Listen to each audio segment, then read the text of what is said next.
You can tell this has a really nice light rack on it, which is really good. That's why. Alright, today I have a brand new gun to try out. And the one on the left there is a Security 380, made by Ruger. I've already had the Security 9 there, which is the one on the left. I've had that for a few years now, and I absolutely love shooting that one, the Security 9. In fact, that's my go-to gun for shooting anytime I want to go shooting. I have nicer, more expensive guns, but I always keep coming back to the Security 9, mainly because it's easy to use, and I just like how it shoots. I like how it feels in my hand. And the Security 380 is built on the same design, a little bit smaller than the Security 9,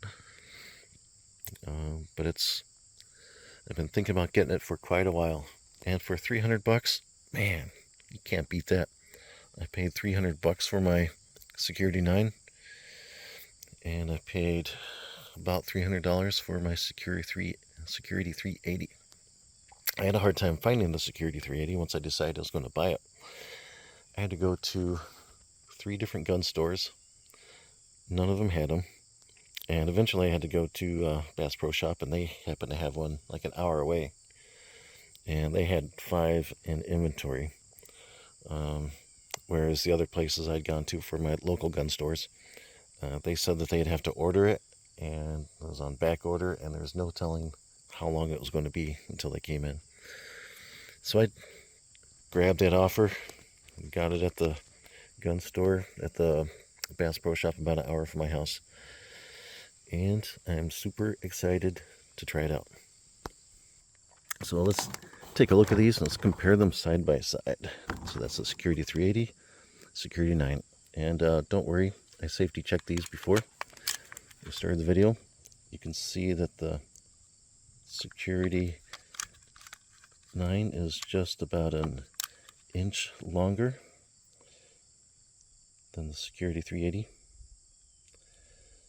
I actually do like the sights better on the Security 9. Has that nice white cutout around the back sight there, the nice high visibility front dot, which doesn't glow. This one does have the yellow dot that really pops out when let's put it over here, when you're looking at it. I sort of don't like that it doesn't have the white around the edges, but maybe that's good, because if you don't see the green glow, then I guess you shouldn't be shooting. Just compare those again. There you go. That's the Security 9 versus the Security 380. But the design's the same. The width appears to be the same. And actually, I just realized this, when I was getting set up here,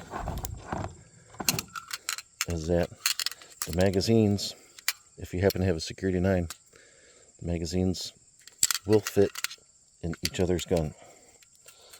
And I was like, okay, that's weird.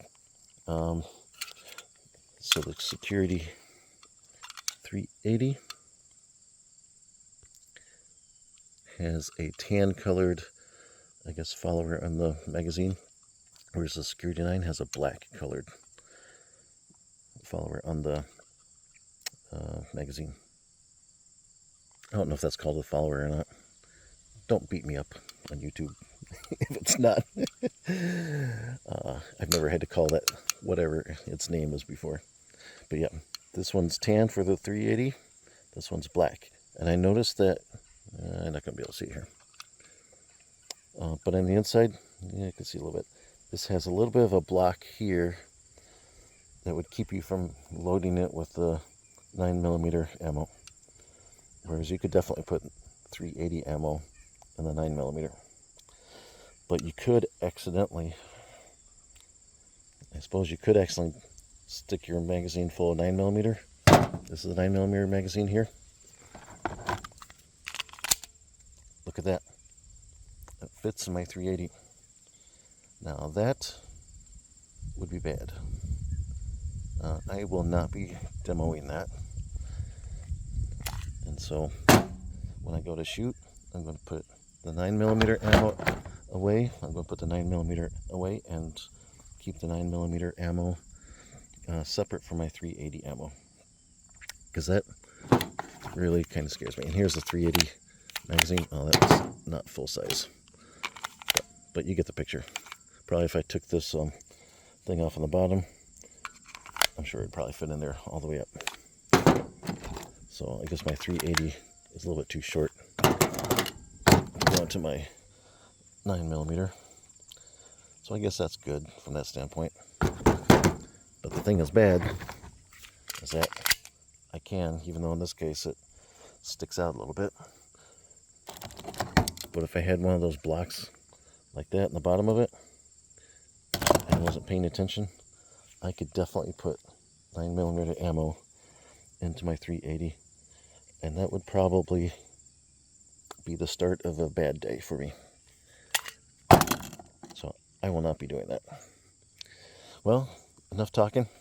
Let's start shooting.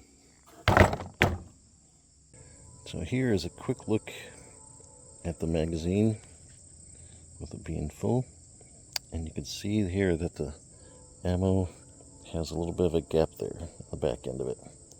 So that's why this magazine can use 9mm and a 380. It's because of that gap right there. That's the difference in length between the 9mm and 380. So you have to be careful not to use the wrong ammo in your firearm. So in this case, at least I can't put 9mm into my magazine.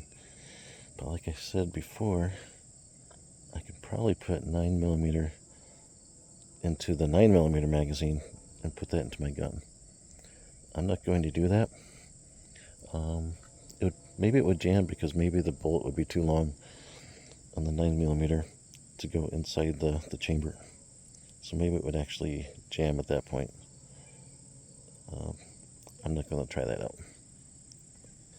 You can tell it's got a really nice light rack on it, which is really good. That's why, partly why I got this gun, is to teach ladies how to shoot. And I had a student recently, lady student of mine had a 380, different brand, popular brand, and she shot very well with it actually for her first time shooting. That was her first time shooting that gun, and pretty much the first time shooting ever. And that made me think, about, okay, maybe I really should look into getting a 380 for class and for teaching people. So that's what I have done, and this is looking like a really nice looking gun. Let's try it out.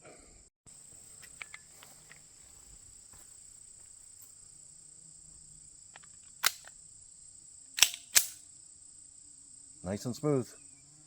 I like it.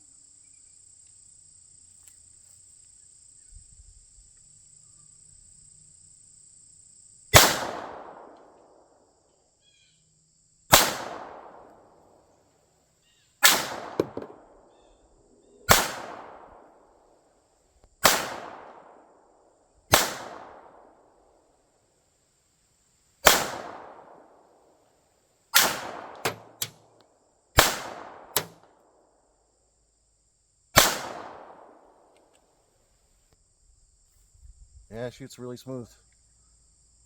Really, really smooth. I like it. All right, ready for 15 more? Let's do it. Uh-oh. There we go. Yeah, that round got hung up a little bit there. I don't know if I had the magazine all the way inserted into my gun. Tapped it a little bit more, tried it again, and it went.